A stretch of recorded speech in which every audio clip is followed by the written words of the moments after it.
Yes, hello, folks. Welcome to the weekly Manchester United podcast. I'm your host, as always, Phil Brown. Joined with my regular co-host, the excellent James Rhodes. Jamesy, how you doing, mate? Doing pretty well, and you?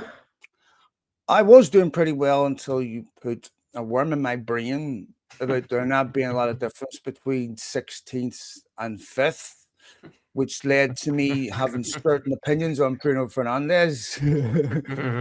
So I just want you It's to my know. fault. It's my fault. I will apologize Yes, to everybody on Twitter for Phil's rants and ravings. It's my yes, fault.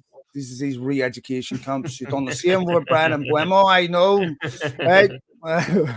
um, Jim Jones here with a Kool-Aid, now, right, mate? But obviously, lots to talk about. We'll talk about Cunha, Bruno Fernandes. We'll talk about Cheeto Obi. Couple of goals, fantastic. Lots of other United-related news. Sam Wallace writing that Qataris are still very much interested in United. And we'll try to keep this positive. I hope my antimatter friend here. I'm the sunshine to the dark cloud here, Grim Reaper. Grim Reaper right next to me. I'll try and keep it balanced. So, you know what I mean, TMZ? So keep it late today. Oh, and Yes, I I'll will. keep the jokes cracking, even though you're not There appreciative was of a them. request. There was a request for another joke at the end. If you have another Oh, well, one of them, like the well, the well no joke. time like a That one went present. down really well, but No time like a present. I would what we should replace Ruben Amorim with a Scarecrow because they're outstanding in their field. There you go. You've done it already. See, now you Look got to at do it at you! You the can't end. even drag The a thing fake is, smile. you got to do it. You got to do it at the end so that people don't turn it off in the I got plenty beginning. more where they came Okay, from. Don't we worry got about the that there. listening, or we got to get the listening out of the way I before the got plenty jokes. more where they came from. Don't worry about that there. Okay. All right. Jesus Christ, see what I mean? You can feel the jealousy coming through the screen there, mate. Right? Can you imagine if this was only fans, it would get worse. All right, James A, let's talk about Cunha on a positive. Cunha, Manchester United player, very exciting, very encouraging signing. And someone that there's players you can sign where you're like, hopefully they improve and they can be players that bring a lot to United. Cunha is someone that will instantly improve United. He will, yeah. He is a Premier League proven player who's experienced, who's been playing for in the Premier League now a few years. Had a couple of very good seasons, improved upon the last season. It is. I was thinking about this, and obviously he's not kicked a ball, right? But I've said before, I have a very firm belief you kind of know what you're getting with Premier League players. I would say he was in the top 10 on performing forwards this year, maybe higher in that respect, and plays in the same formation. So you don't get the questions about the system. You don't get the questions about does he know how to play in a 3-back and these types of things. And I look at that and I just say, that he's probably going to kind of start right away and pick up where he was before. He's going to start right away and continue doing what he does when he joins United. There'll be little to no difference in terms of his performance. So you put the right team around him, it works. Those are good. I do think you need a lot of these types of transfers. I think you've seen a lot of success in them doing so. I think Liverpool were unfortunately, kind of a standout where, when they were in their sort of rebuilding phase in the early Klopp days, that they were able to just pick up, they got even before, like they got Mane and they got players from lower in the Premier League that were doing really well, performing, stepped right up and continued. And so I think he's gonna come in and just kick on. I think that he's got a lot of potential there. Unmute your. Sorry, mate. Yeah, I'm sorry. I That's all was the good. best part. I was the best part of the podcast. The only part where I was understood. No player comes with a guarantee, obviously, but if you want to increase the probability as much as you can that a player will succeed, it's hard to tick many more boxes than Cunha. Yeah. He's the right age. He's had success in the Premier League. he's played for a team as shade as United. Exactly. Could have been relegated. Played in the same system. And what I don't understand is, it's funny, the people, my colleague here might be one of them, but the people here that justify, oh, Bruno, now I know you don't use this logic, I just unfairly besmirched you there, but the people on Twitter that are saying, because United finished 15th, that's justification to sell Bruno Fernandes because he's shit. But the fact that Cunha finished in the Wolves team, a place below him, that doesn't define him.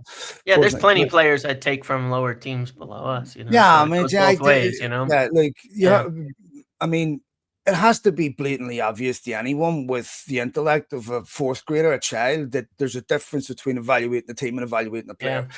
It's it's completely different. But nonetheless, I think Cunha, he's ready. He will instantly improve United. He's someone where there isn't even a debate as to whether he's going to be in United starting 11, first game of the season. We'll talk a little bit about that soon. But very encouraging, James. And, I look at all the alternatives that United could have signed instead of Cunha, and I can't think of many where there's, that's a significantly obvious better alternative for United, and he's someone that wanted to come to the club regardless. And I mean, it's very encouraging. I like that signing. Yeah, for sure. And and it's been on the radar for a while, but it's a good first step. And I think that really, when you look at him, it's probably the first signing for a long time where I probably just go, I have no questions, like there's no notes on it, nothing to wonder about, no concerns really at all. Because you get really good ones like Lenny Yoro, but he's young. What about his walking stats? I liked that one too. The Messi comparison. We used to get it with Pogba. If it's a United player walking, it's bad. If it's anybody else, it's intelligent. So, I think that's good. We all have confirmation bias, obviously, right? And once the human brain forms a belief about something, we look for things that confirm it and exclude those that contest it. So I know that some of it, we're probably exaggerating, but some of it we aren't. It is ridiculous to me when I saw that article. I'm like, could they not have tried to be a bit more subtle with this? The fact that this is 100% the fact that Manchester United are pursuing Cunha. For example, what instantly died down, it disappeared as quick as that, crate climbing, era, was the whole lament about the Europa League winners qualifying. All of a sudden, Palace are in there. Now Tottenham are in there. Nobody's talking about it. It's no problem. Existential crisis. It's perturbed. Provoked the repudiation of people morally and ethically who just couldn't. All of a sudden, it's okay. Cunha walking stats. I'm like, how long did someone sit at a computer going, I need to find a shit stat, then and it backfired that I can start? And I'm looking at this going to Cunha, thinking to the Cunha going, so it begins, mate. Be prepared. This is why, James, when you look at players that excel at Wolves, you're thinking, why can he be so good for Wolves, but it's different at United? Here's Exhibit A. Because you and I going to have to overcome things, focus attention, micro criticisms, analysis on things where every weakness that you have or shortcoming is going to be hyper fixated on and embellished, and every strength is going to be an accident. Yeah, well, and that's why it takes a mental toughness, and I think this is something that is certainly going to be high. Well, I know for certain it's going to be something that's very, very high up on their radar for players that they bring in, is that aspect. You have to be able to deal with the pressures, and it's all obviously hard to know how people will respond to it ahead of time, but it is certainly something I think in their evaluations of players and things like that has to be really important.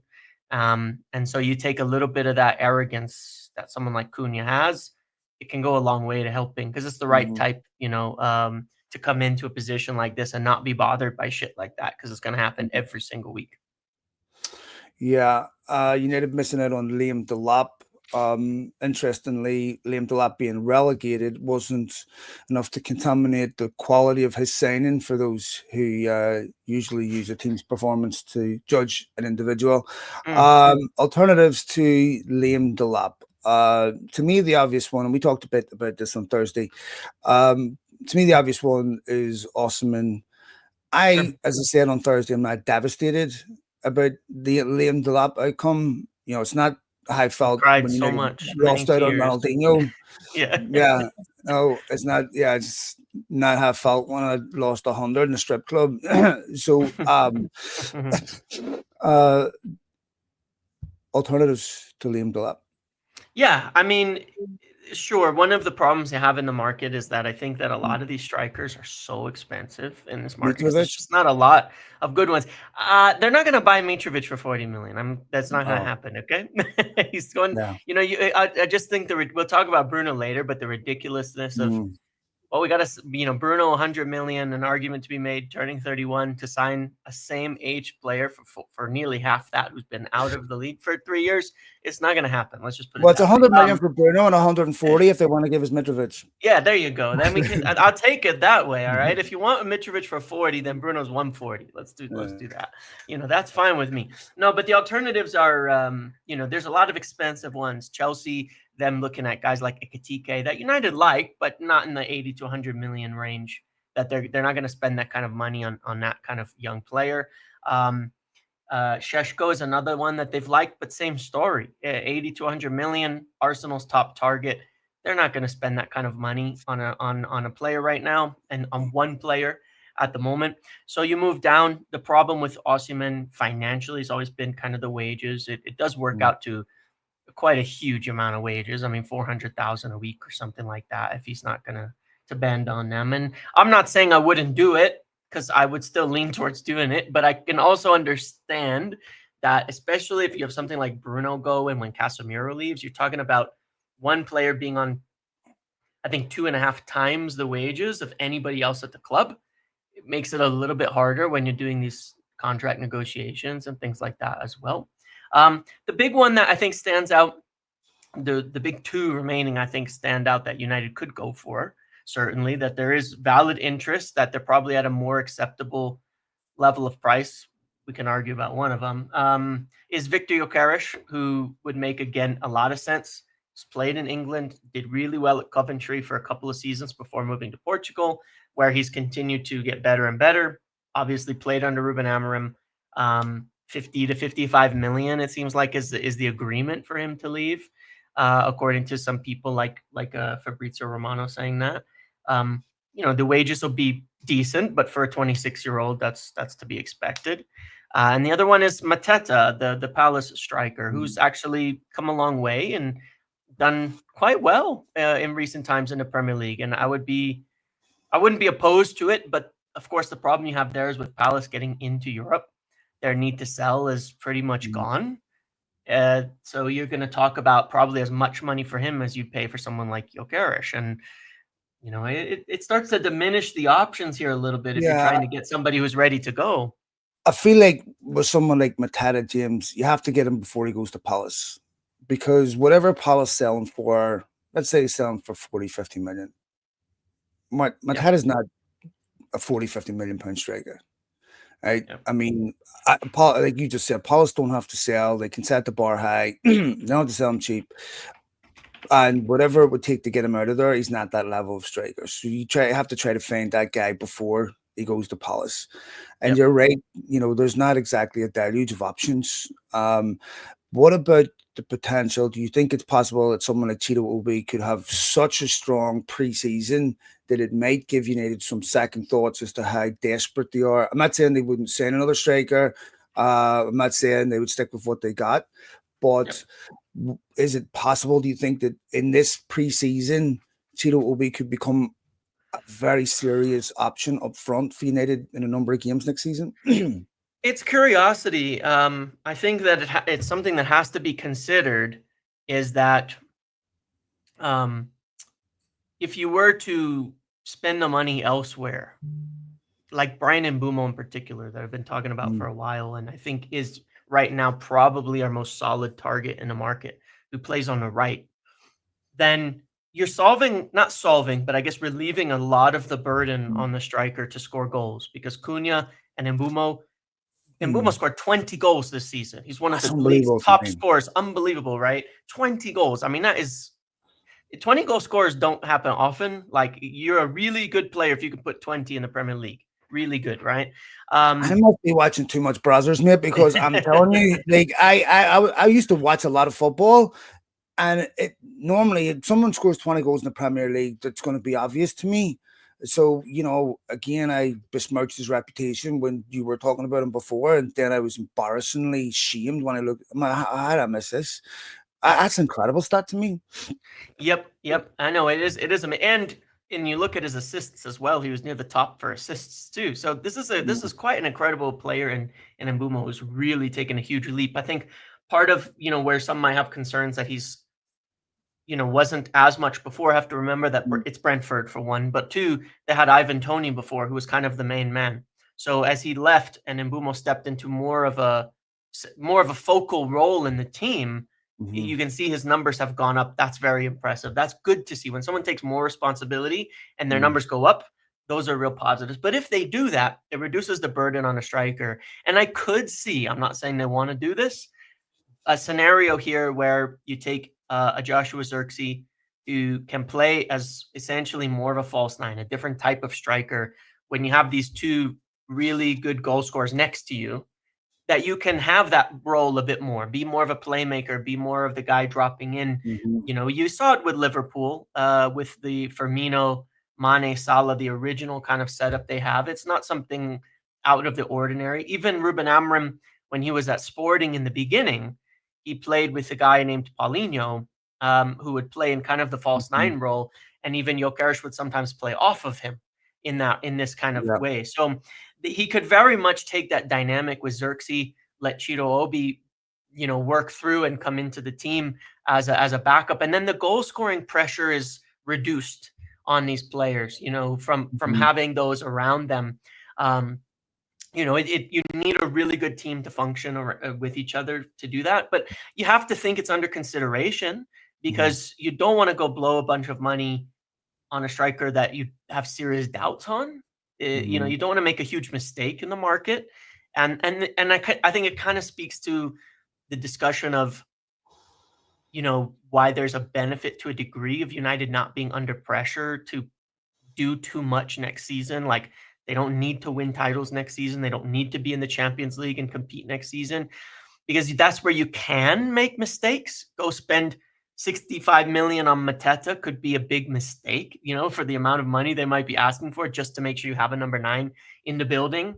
Or go spend 100 on Šeško and then he flops and it's another young player that doesn't work out. They can't afford to make those kinds of mistakes. So going for more of the sure things and keeping it safe is definitely one that's under consideration. And I think there is a possibility of it, though. I would still like to see him bring in Gyökeres ideally. Yeah, definitely, because you wouldn't want to be in a position where you're reliant on him. You would still not put him under pressure to perform at an exceptionally high level right away. He's just such a young kid. Cheetah will be. It's I think for 17. I lost you for a bit earlier, so I hope we're still talking about him. Yeah. But you look. Yeah, we talked about a bunch of different. We're talking about foreign language. Well, maybe, to be fair, but Cheetah will be 17. I think you want to be patient with his, because you don't want to put him under pressure where the focus is on him. This has been one of the issues with Hojlund, where I think this has definitely been an issue with Hojlund, where he hasn't been allowed to develop at a certain pace and not have that pressure on him. I mean, James, I remember Diego Forlan. Undoubtedly, we would say right now Diego Forlan was an exceptional striker.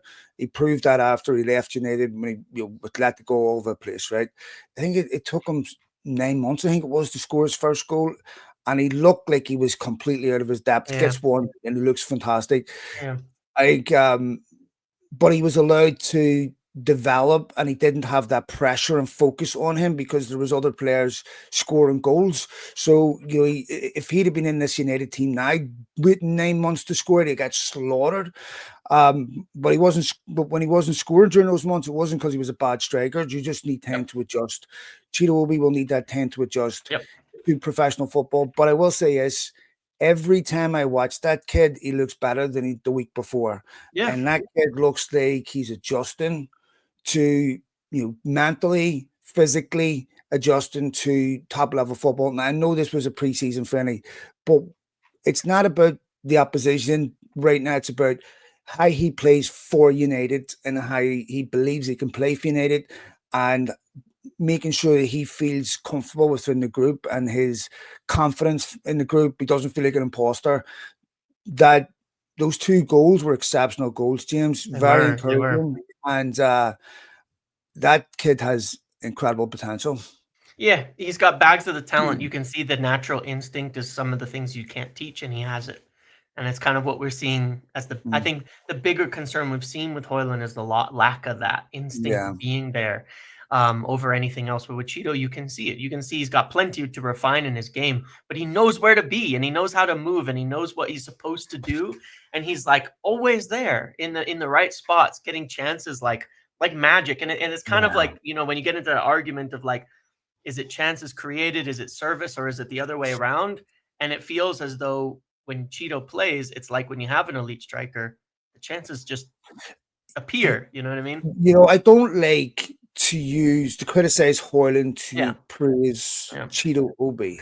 However, when you have one playing in the first half, one playing in the second half, and the contrast between the two is so great within one game, it's hard not to use that, in a way to praise Cheeto Obi. There was a moment in that game where Rasmus Hojlund miscontrolled a ball that came across the box first touch. That went across him. And I felt like that's a defining moment. That personifies his United career. Cheeto Obi comes on, scores 2 goals, fantastic feat. I know Hojlund's good enough to control that ball and put it in the back of the net, but if you're not scoring in these games and a 17-year-old is coming in, Hojlund will feel that comparison, whether we want to make it or not.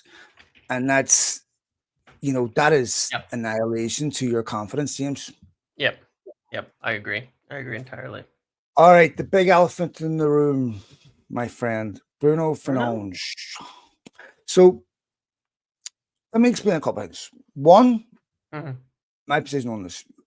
I don't knock Bruno for going for the bag, right? As I said yesterday, I carpool with Ted Bundy to Riyadh for that type of dough, right? I go take your bag, go get paid. And if you think about it, Bruno's really only had 2 decent contracts in his career, right? So this isn't about securing his financial future. This is about securing your grandkids. And I don't care who you are.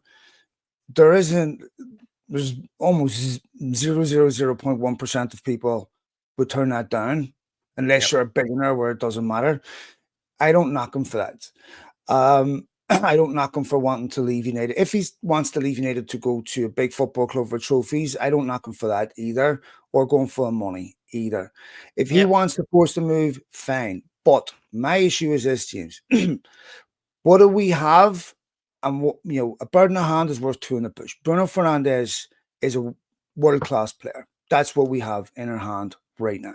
Selling a world-class player in a team that doesn't have any others and justifying it on the potential that United will sign and better players that will make United a better team, and they will that team will have enough quality to separate themselves from a Bournemouth.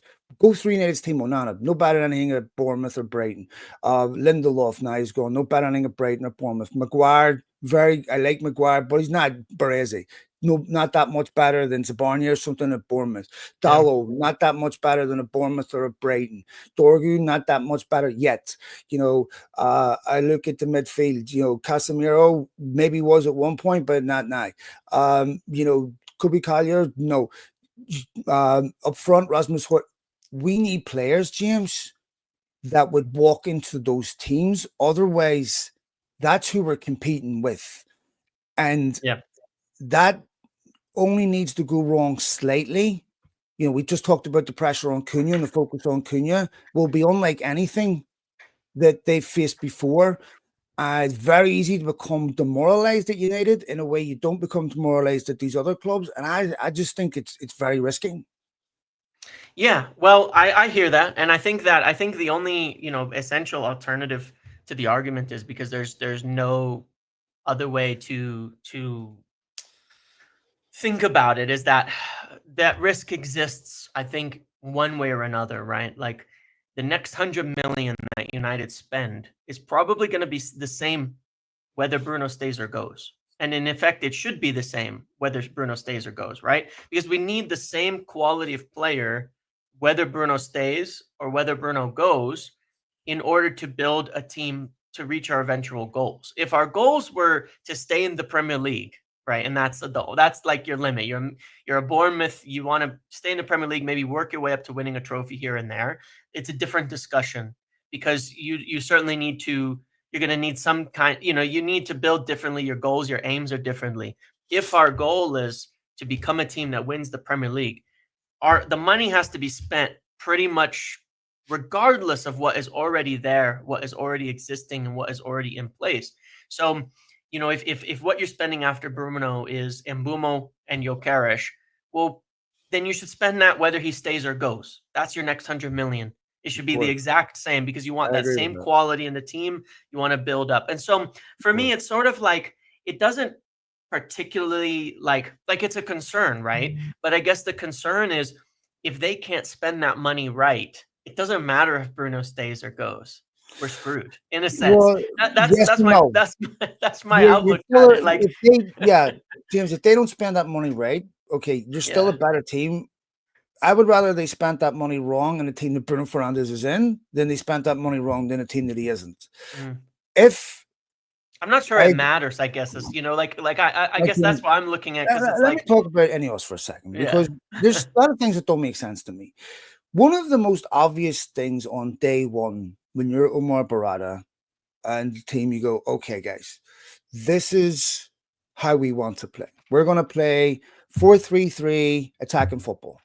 Now, we were told that Jason Wilcox met with Ten Hag after Palace. This is how we want to play. This is consistent with his style. And everything we do, recruitment-wise, otherwise, will be geared towards that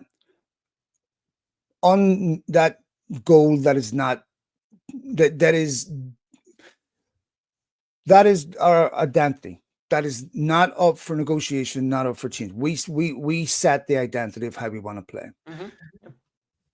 So you keep Ten Hag, who is a completely different manager with a completely different system and a completely different style to Ruben Amorim. You now decide to sack Ten Hag and go for a manager completely different that has a. So did their vision of what United should be change in 3? How on earth do you have Ten Hag and Amorim as your managers, because they chose to keep Ten Hag, within a couple of months, who are completely different managers with completely different styles, completely different identities, and have a squad that can't play the way your new manager wants to play, nowhere near it, but still be consistent with an identity that is not negotiable. There's no way INEOS led this summer with the vision and consistently kept it. You can't go from Ten Hag to so did it change in October, November? No, I mean, to me, I completely agree with you, but that's the problem is it was INEOS because Jason Wilcox, the person they appointed, told them to sack Ten Hag because he doesn't fit the way that they want to play moving forward. He told them at that meeting in May, that was well reported, you have to replace him. He doesn't fit. And they kept him anyways. So it was just purely a mistake. There's nothing, it is what it is in that respect. You can't make that mistake if you're led by a core uncompromisable identity. Of course. Like you don't want INEOS to do that. You know what I mean? Like that's my thing on it. I don't want, like, Sir Jim made that decision. Yeah, but I don't see, want this him is making okay, that and decision. this is what I'm Yeah. getting to. This Yeah. is exactly my issue. What is the point of having a football department if a Yeah. billionaire who has the hubris of billionaires is going to get involved and make the decision? And there is no continuity here. There is nothing that's process led. This is why I have concerns. So, are you telling me that anyone sat in a room and said, "Do you know how we want to play, guys? Three at the back. We want to play this way," and that leads us to Ruben Amorim? No, I believe they went to Ruben Amorim and are now adapting to his style. This is what United have been doing, and this is, 101, rule number one, you do not do. I mean, when Ranić went on that big rant, what did he say? The bit before the open heart surgery was, look, Liverpool came in, they had a consensus agreement on this is our identity, this is how we want to play. We're going to go out and recruit the best people with this identity. That's how they got Klopp, and everything was a derivative of that uncompromisable identity. And then they won the league. Now, if you look at United, I look at this team. Is there some type of curse that makes it impossible to do the most obvious thing? Because Omar Barada should have looked at that and said, all right, day one, I walk in there, we have a core agreement on what Manchester United's identity is. And when we have consistent recruitment according to that set identity. I don't care what Jason Wilcox said. I care what they did. And now they abandon that and go, well, you know what? I was good for 2-3 months now. And what happens if so we're going to change it again? And this is why I don't trust these people to go out this summer to spend that money wisely and recruit properly, because, James, they have no right to ask for my confidence right now based on their body of work. Now, they're going to get the patience because we have no other choice. But I'm looking at this going, I don't see where, the things that they were supposed to fix, they're fixing. Well, I hear it, and like I say, I don't think, like, if you look through some of the reporting as well, including from the guys at the Athletic and all of that, Ruben Amorim they spoke with him multiple times in summer before keeping Ten But Hag. how do they fit to opposing it? I don't get it. They just messed it up. I mean, again, I don't know what else to say about it, because I went on record many times that summer saying it would be the biggest error to keep Ten Hag because of this exact problem, regardless of whether he's a good manager. It was because you came in and said, "Hey, we're going to set an identity. We're going to go this way." Yeah. And then you decided he doesn't fit it, and then you kept him anyway. And it's such a bad mistake that, of course, it's impossible for anybody to sit and say, "I'm sure they're not going to make more mistakes," because it was that bad. It was that bad of an error, because it violated the entire point of what you're saying, which is set this top-down thing and then don't fuck it up. Don't How mess did with it. Liverpool go from Klopp to Arne Slot and win the Yeah, league? it was And all then what did Slot do correct. last Yeah. summer? Brought in one player. Yeah, Because yeah, that is a yeah. guy that is consistent with their fucking identity.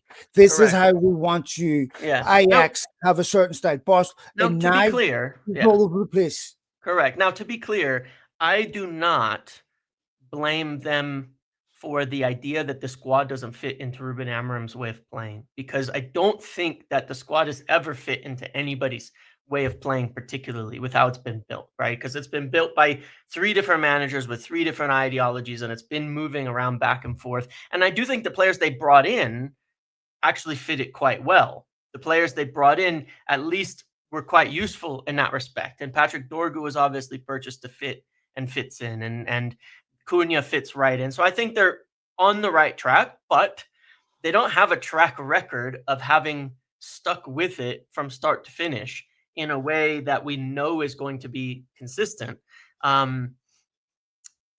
Which is, fair enough. They're going to have to prove it or not in that respect. They haven't yet.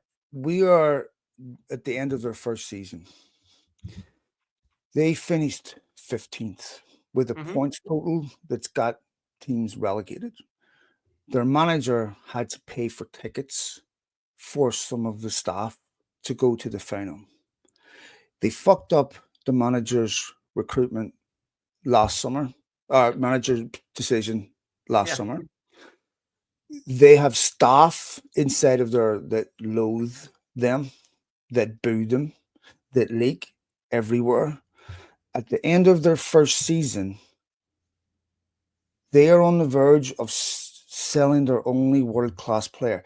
Not only can they not recruit world-class players, but they can't keep their own. And anyone who tells you that that's a positive is Real Madrid don't sell Modric if they don't want to.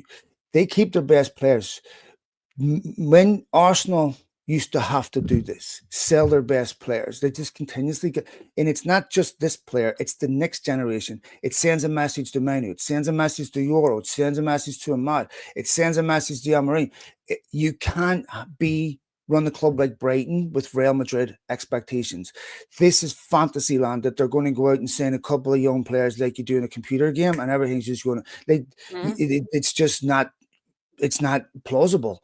And if you lose your world-class players, they go to clubs that win trophies. Okay.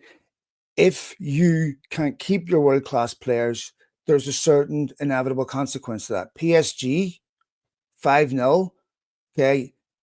But they did just let Mbappe and Neymar and Messi and No, all these stars yeah, go, you know, but they didn't replace them, okay, with players that are nowhere near that level. Sure, They were sure, like of João course. Neves, top players, James, right? Yeah. They Ronaldo Colomawani, they spent 90 million. Gonzalo Ramos, they spent 75, and that didn't deter. They didn't persevere for 3 years with these players because they Yeah. spent money on them, and then they in January transfer window they gave Luis Enrique 60 million to sign Cavalier Villa, and and they didn't turn around and sign Wout Weghorst. There's just Ruben Amorim's budget is going to be less than what City's was in January. Jim Ratcliffe, you bought this massive football club. You hired this manager. I don't understand the logic behind hiring a manager with a squad that is completely incapable of playing this way and then saying, do you know what? One, all these players have to stubbornly adhere to learning this system. But two, all of them are for sale at the end of the season, bar one or two. And why? I don't. But what's the alternative? Because Well, we've gone the other way so many times. I mean, I don't know what the but if alternative better plan is. but if that's where we're at a year after INEOS have bought the football club, to say, look, there's no alternative but to make bad decisions. There's no alternative to accept that we just can't compete anymore. There's no alternative but to believe that we have to sell our best players, to buy 2 or 3 players to fill out the squad, because the club has been run so appallingly that we no longer have the resources to have that conversation.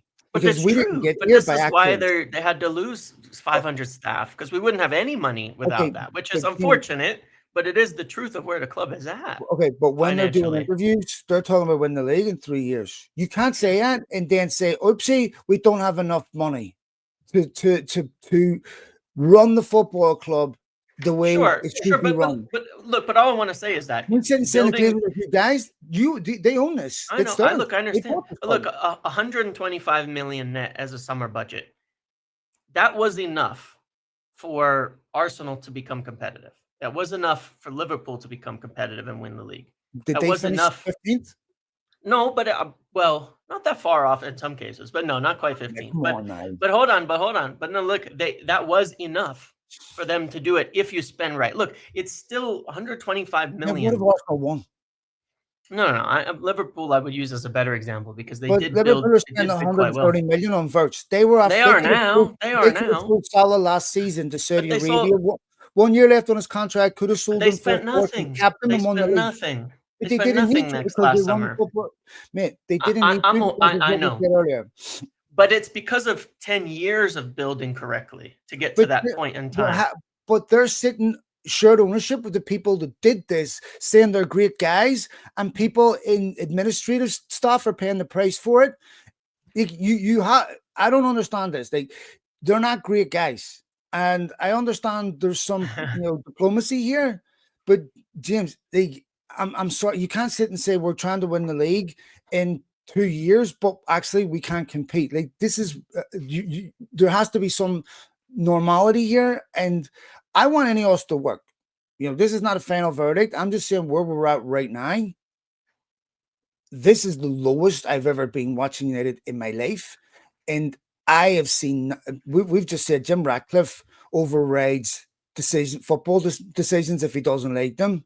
If we're a billionaire's plutocrat's plaything, we're sitting here having conversations about winning leagues. I'm sorry, this is absurd. Like this is just going to get worse. Of course, and I just mean that. Look, they have the budget at the moment that's still bigger than 16. That bigger than everybody but 3 teams in the league, even with where things stand today. The only way out of it, there's no shortcut. The only way out of it is to recruit correctly and consistently for the next number of years with a clear plan in place. There is no other way out of it. If they can't do it, we won't get there. If they can do it, we will get there. There is no other way, but it is still enough to do it. You know what I mean? Because it can build, right? Like 125 million, as I'm saying, is still a bigger net budget than got Forest up to 7th. It's bigger than Brentford's. It's bigger than Bournemouth. It's bigger than Palace and Villa and these guys. So if you can, they have to do it right. Do you think Forest will be 7th next season? No, but they're not going to spend another 125. Yeah, but United, this is exactly what United can't do, is have one plucky season where they get within it and then they collapse. Like we talked about this on Thursday about flattening that curve. So you can get a one-off season where things fall into place and you get momentum, you get lucky with injuries, but you can't have 2 lucky seasons. 3 So to me, you have to build in a certain way. United have a massive albatross, their history around their neck, which is inconsistent with where they're at right now. But they didn't get here by accident. And the people with causes are still at the football club and still have the ultimate final say on everything. And the people that bought into the football club haven't delivered on their promises yet. And, James, to me, I hope that they are exceptional and United are amazing next season. But I don't want to be a Debbie Downer. I don't want to be negative. I'm concerned about the success ratio of their decisions and how close United are to a threshold where they can't afford to get anything else wrong. I love this football club. It's sucking the life out of me watching this club decline and getting beat by teams and getting, finishing the position they're in. The attitude of the players stinks. I need a positive, mate, Yeah. Look, I can't argue with any of that. And I think you're totally correct as well. And I agree. It's just, they just, like I said, they have to get it right consistently. Yeah. If they don't, they don't, if they don't, it's terrible. It is. There's no doubt about it, but they have to just get it right. And look, to me, it's like, look, we get to the end of the summer, whether we sell Bruno or we don't. If we have more like Cunha and they're all that good, then I'm happy one way or another, either way. Right. If they're not, then I'm not happy, and then we see how it performs next season. No. Listen, we have no choice but to be patient and optimistic. And Cunha is definitely an improvement on anything United have had. A couple of other things.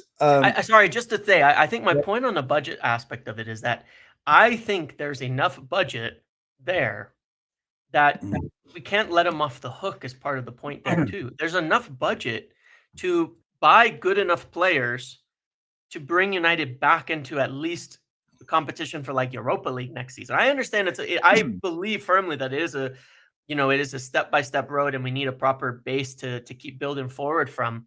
But I think with the amount of budget that is there, if they do it right, it should go up that far. It should get to that kind of level, and that's what they have to deliver on too. So, it's not letting them off the hook even in that respect. I don't want to say that, that I don't think the club is financially in such ruin that it shouldn't be back up where it should be. And then when you have European money on top of that, then the budget goes up again and the next seasons, and that's how we can build back up. It's still United. I mean, there's a funny thing here, just speaking like on Bryan Mbeumo for a second, because United are basically competing with Newcastle for Bryan Mbeumo, who I think is a very good signing. A 20-goal season, 20-goal Premier League scorer is a really good player.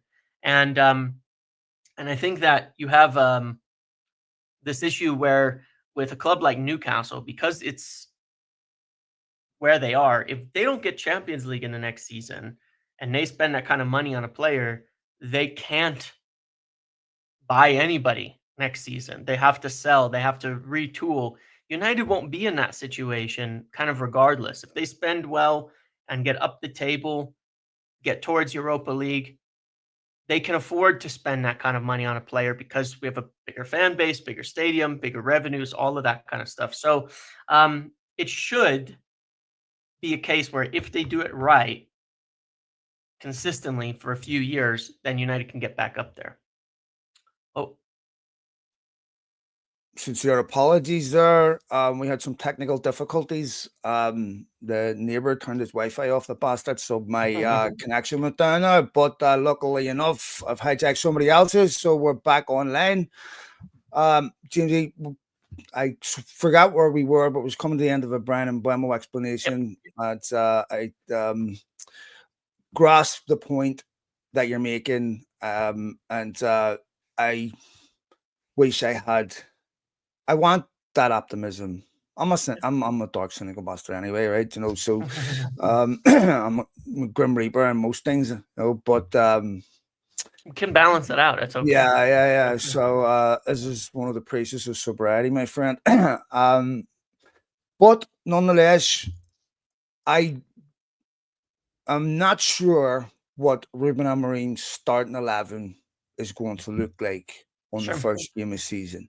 And this is, if you ask Ruben Amorim, what's your starting 11 going to look like? There are so many players whose futures are up in the air.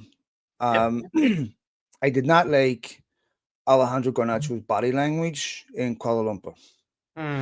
And I know David Beckham commented on this whole. Yeah, I knew that what he was getting at there. Yeah. And I understand there's a commercial element to this that is a nuisance for players. But when I was looking at Garnacho, what came into my head, there's a video, I'm sure you've seen it. I think he's a Brazilian guy going, you get the best girls, you sleep with the best women, you have the best cars, you have the best houses, you have the best, you all you have to do is kick a football. That's where my head went. Like, I understand you don't want to be here. Yeah. You've been paid millions for the worst season in Manchester United's Premier League history. You've been appalling for weeks. Yep. And you want to complain about flying first class to Kuala Lumpur and Hong Kong to play 2 games of football. The fans that pay your wages. Exactly. And sign a couple. You benefit directly from that commercial activity. You're paid commensurate with that. If you sat there and won the Champions League and the Premier League, whatever, I get it. But you didn't. Yeah. You flew first class to Kuala Lumpur. 2 days later, lads, you're off to some exotic place to live in a way none of us will ever live. You're not exactly a Chinese coal miner here, lads. You know, like there's no and what Beckham said is right. When you we're all human beings. You have ups and downs. People will annoy you and all that there. But when you're representing this football club, one of the consequences of playing for Manchester United is you have enormous celebrity. You derive enormous benefit from that. You get civil liberties that we will never get. You get, all this adulation and legal immunity to do things we'll never get. There's a downside, of course. I understand that. But you can't, to me, that attitude personified everything that's toxic about Manchester United.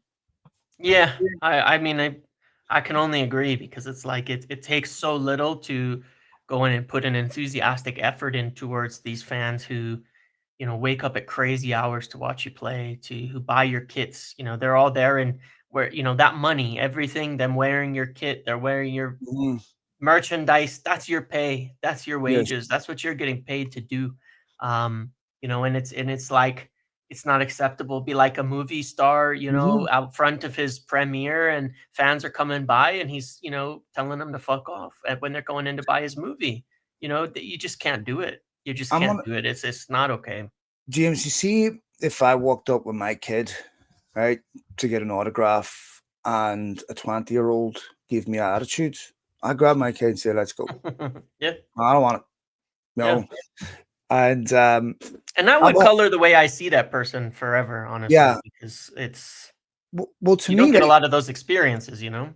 James, I can forgive a human being having a bad day, or if I'm sitting going to his dinner or something, disturbing him. Yeah. Okay, but this is part of your job, mate.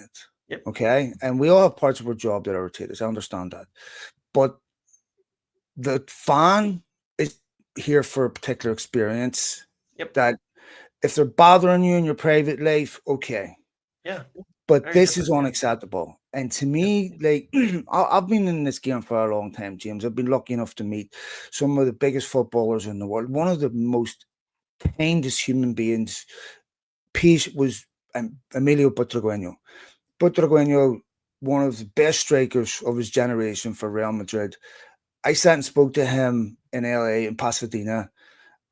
Took pictures, everything. Consummate gentleman. Lothar Matthäus, unbelievable. Roy Keane, and 15 minutes into an interview with Roy Keane, and realized they forgot to press record. It took me another 2 or 3 minutes to find the balls to say, Roy, I forgot to press record. And I was only told it was allowed 15 minutes. He's, no problems, mate. Stopped the recorder, redid it, 30 minutes, no problems. Very rarely have I come across that type of arrogance. You know, I've Bruno Fernandes has sent, Solskjaer sent stuff for my kids, Dallo, all these people, Marcus Rashford, everything. Amazing. And that attitude is, to me, is unacceptable. Yeah, agreed. And it is a big part of what just has to change, because it can't go on like that, and whatever the feelings about the postseason tour and the timings and such like that, it's your job. What do you care? Have It's your respect for job. the club, James. The It's like, have it's, respect for the institution. yeah. I don't care. You play shit on a pitch, that can happen. There's zero excuse for you. It's You're not entirely controllable behavior. It's Yeah, not you're up not to above anybody this. else but you. You're not above this, son. All right, you're not bigger than Manchester United. This is not a chore to be here. Okay, this is one of the greatest privileges that anyone can ever have in the world. And I'm not saying you don't deserve it, but to have that type of attitude, consistently, to me, if I'm a potential buyer, I'm looking at that going, I don't want that.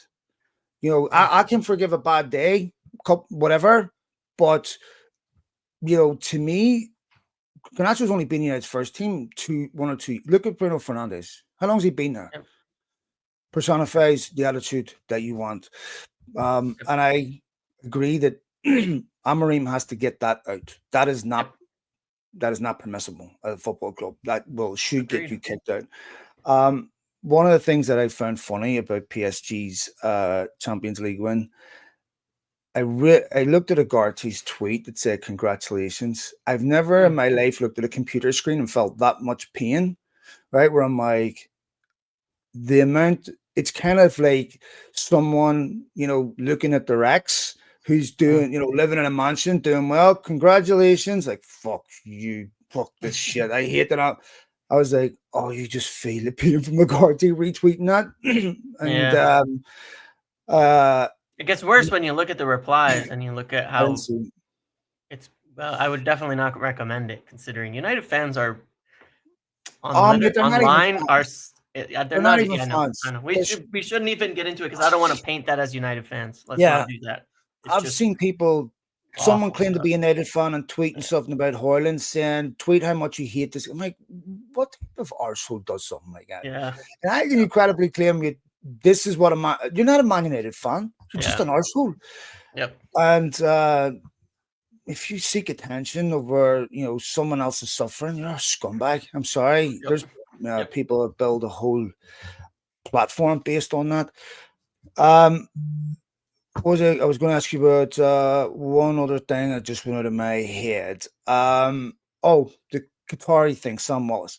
Sam Wallace writes an article, James, that says the Qataris still retain an interest. There's going to have to be a conclusion, a summit at some point over what happens with the Glazers shares and who sells them and whether they sell them. And I just wonder where Jim Ratcliffe would be in a year from now, where he may be, I want to sell too. What did you make of that? What do you make of that potential? quite honestly, I would say that I don't believe there's any truth in it. Reason I'll say that is just, you know, I think it was what 6, 7 days ago. Mike Keegan at the Daily Mail, who had been through the entire takeover process, very, very, very well briefed on all sides of it, as well as very specifically from the Qatari bid and process. If they were still interested, he said on May 25th, no renewed Qatari interest in Manchester United, bold, big capital letters. Says group remains scarred by the previous experience with the Glazers. Welcome to the club. But you know, he had that article. I found it. I don't want to say too much, but I just thought it's easy to drive the stake in on United fans after PSG win the title to write that they're still interested in United, a Qatari group. I don't think there's any truth in it. That's all I would say. There's absolutely been no look. I would say this as well, right? It wouldn't be the Glazers now as well. Anybody who would come forward with any interest would be known by INEOS too. They are Jim Ratcliffe is on, is the largest single individual shareholder. There's nothing hidden.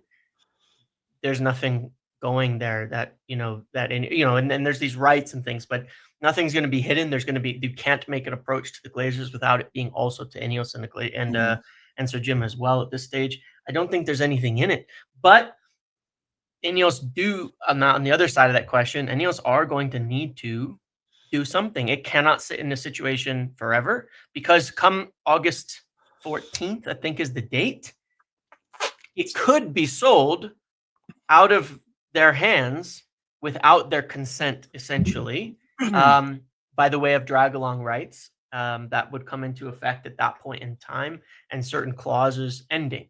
So by August 14th, either Sir Jim and INEOS are sitting in a situation where the control of the club ends up in where it's completely out of their hands. And I don't think that's a situation they want to be in, to be quite honest. It doesn't really make sense to me.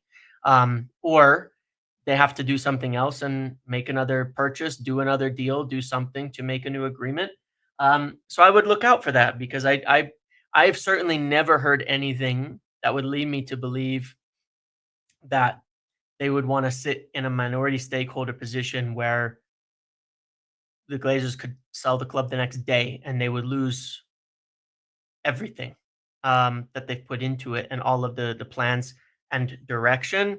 So we'll see what happens there, but I would be really surprised if that was the case. James, I think that over the next 12 months or so, there's going to be so much shift in the financial markets that who knows where we're going to be financially. True, but there's that too. Yeah. There's going to be an enormous recalibration, and there's going to be a lot of things changing. Tariffs, everything that I deal with, there's going to be enormous shifts. All right, matey, we'll leave it there. Apologies for this breakdown and for this technical intervention, this technical problem. But we did salvage it. We will be back next week, and I will have another joke for you coming up next week. Sounds good. James, all the best, mate. See you later, Thanks for everything, folks. Thanks for downloads, retweets, everything else. And we'll possibly be back on Thursday. We'll see what happens. All right, man. I'll see you later, James.